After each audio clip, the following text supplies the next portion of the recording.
भारत के साथ म्यांमार का सीमा 1600 किलोमीटर से भी ज्यादा है और इस पूरे सीमावर्ती क्षेत्र घने जंगलों से ढका हुआ है। कोई भी सीमावर्ती क्षेत्र जब इस प्रकार का होता है तो ये सीमा सुरक्षा के दृष्टि से बहुत ही चुनौतीपूर्ण हो जाता है। पर आपको आश्चर्य होगा जानकर कि इस बॉर्डर और यहाँ के गतिविधियों पर भारतीय मीडिया का परिचर्चा हमारे बाकी सब सीमावर्ती क्षेत्रों के अपेक्षा में सबसे कम है। हाल के दिनों में पहले हमारे पूर्वोत्तर राज्य मणिपुर की हिंसक घटनाएं और आज की तारीख में पड़ोसी देश म्यांमार में हो रही विनाशकारी गृह युद्ध ने भारतीय मीडिया को आकर्षित किया है इस सीमावर्ती क्षेत्र की ओर।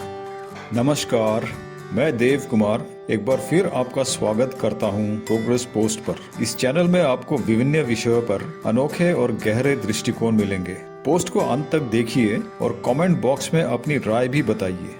पहले बर्मा के नाम से जाना जाने वाला देश म्यांमार की 2/3 जनसंख्या बामर समाज से आते हैं और यही लोग म्यांमार का सत्ता, अर्थव्यवस्था, सेना और सरकारी नौकरशाही पर अपना नियंत्रण बनाए हुए हैं। इस देश के बीचों बीच से बहने वाली इरावदी नदी की घाटी और इसके दोनों तरफ के विशाल मैदानी क्षेत्र में म्यांमार की सदियों पुरानी सभ्यता का निर्माण हुआ, विशेष रूप से बामर समाज के विकास के साथ साथ।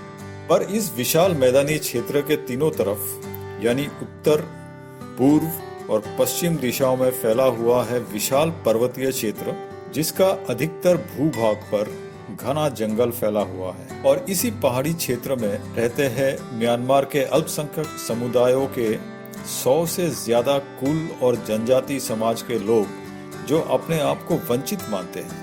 म्यांमार की सेना 1962 से ही वहां की गणतांत्रिक व्यवस्था से छेड़छाड़ कर रही है और पिछले 2 दशकों में तो बिल्कुल ही बेदर्दी और बेरहमी से सत्ता पर कब्जा बनाया हुआ है।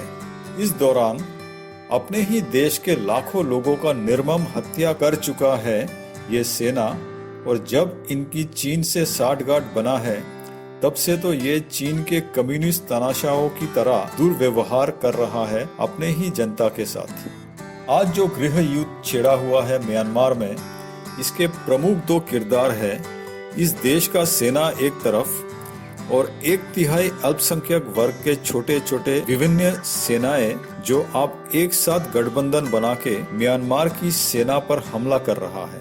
ये बागी सेनाओं का गठबंधन लगभग अपने अपने क्षेत्र को म्यांमार की सेना से मुक्त कर लिया है और इनकी आगे की रणनीति है देश का सत्ता से सेना को बेदखल करना।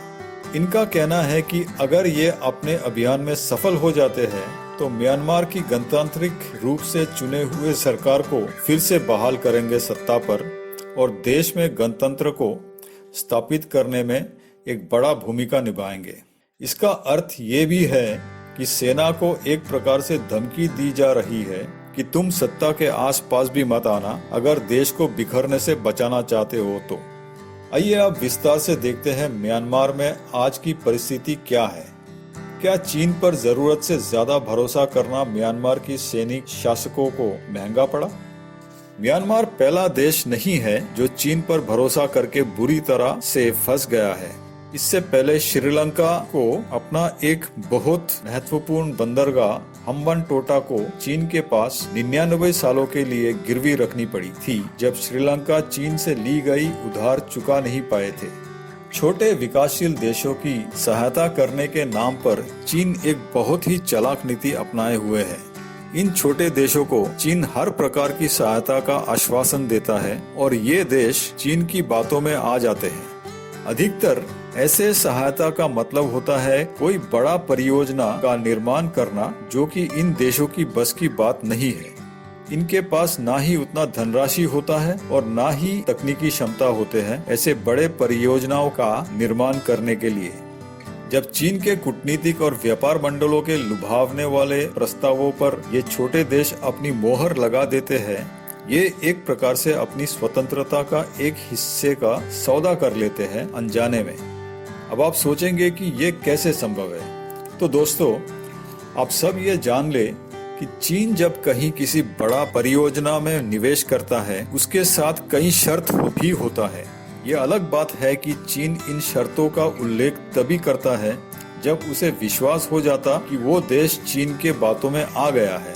तो क्या है चीन की ये स्वतंत्रता कुचलने वाले शर्तें? सबसे पहले चीन इन्हें कहता है कि आपको निवेश के लिए कहीं और जाने की जरूरत नहीं है। इस परियोजना में निवेश का पूरा रकम चीन देगा।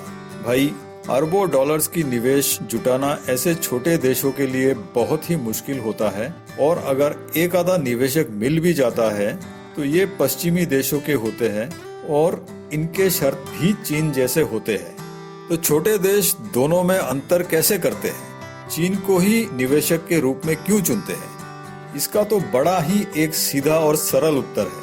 ज्यादातर ऐसे छोटे देश किसी न किसी पश्चिमी देश के नीचे गुलामी झेल चुका होता है 1950, 60 और 70 के दशक तक। अब दूसरे निवेशक के रूप में इनके सामने जब चीन होता है तो इनका सीधा आकलन होता है कि चीन भी तो हमारी तरह एक प्रकार का गुलामी झेल चुका इन्हीं पश्चिमी देशों के नीचे, और आज यही चीन इन पश्चिमी देशों से टक्कर ले रहा है अपने दम पर। हाँ, ऐसे सोच को हवा देने में चीनी कूटनीतिक मंडल वाले कोई कसर नहीं छोड़ते हैं जब ये इन छोटे देशों से सारे लेन देन की बातें शुरू करते हैं। और इन छोटे देशों को शुरू में समझ नहीं आता कि चीन भी इन्हीं पश्चिमी देशों की तरह छोटे और कमजोर देशों को गुलाम बनाने के राह पर चल रहा है। अब वापस चीन की निवेश के शर्तों पर आते हैं। पहला शर्त तो आपको पता चल चुका है, जिसके अंतर्गत चीन आश्वासन देता है कि पूरा निवेश चीन ही करेगा, और इसके लिए चीन दुनिया में सबसे ज्यादा ब्याज पर कर्ज देता है, जो ये छोटे देश मान लेते हैं क्योंकि उनके पास और कोई विकल्प नहीं होता। चीन का अगला शर्त है, इस परियोजना में लगने वाली पूरी की पूरी लेबर भी चीन ही देगा। अजीब शर्त है ये। सुपरवाइजरी लेवल की वर्कफोर्स अगर चीनी हुआ तो बात समझ में आता है, पर ऑर्डिनरी लो स्किल्ड या अनस्किल्ड लेबर, जिनका संख्या परियोजना में सबसे ज्यादा होता है, ये भी अगर चीनी हुआ तो जिस देश में परियोजना का निर्माण हो रहा है उस देश के लिए तो ये घाटे का सौदा हुआ ना। सबसे अधिक ब्याज पर फाइनेंस और साथ में अरबों डॉलर का इतना बड़ा प्रोजेक्ट का लेबर ओवरहेड भी इस छोटे देश के ऊपर तो आ ही गया ना। अब आते हैं इक्विपमेंट और मटेरियल पर, और ये भी चीन ही लाता है अपने सोर्सेस से। किस कीमत पर लाता है और किस कीमत पर इस प्रोजेक्ट के लिए प्रोक्योर करता है, ये तो आप समझ गए होंगे अब तक। इसे कहते हैं चट भी मेरी, पट भी मेरी और सिक्का मेरे बाप का। तो दोस्तों, आपको सूचित करना चाहता हूं कि म्यांमार की गृह युद्ध पर एकाधिक भागों के पोस्ट का ये पहला भाग था, और इस भाग को यहीं पर विराम देता हूं।